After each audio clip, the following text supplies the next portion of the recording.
Le XXe siècle a été le siècle des tremblements de terre.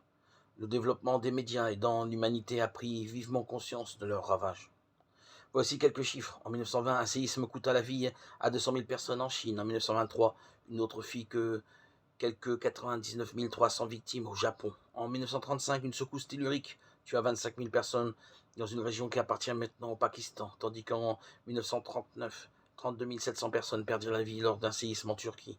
Au Pérou, en 1970, un tremblement de terre causa la mort de 66 800 personnes, et en 1976, environ 240 000 personnes, selon certaines sources, périrent à Tangsan, en Chine.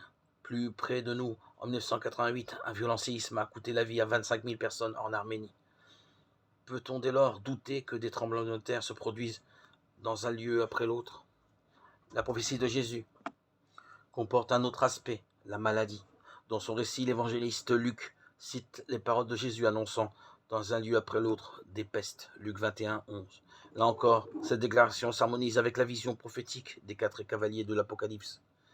Le 4e cavalier a pour nom la mort et figure différentes causes de mort prématurée, notamment la plaie meurtrière et les bêtes sauvages de la terre.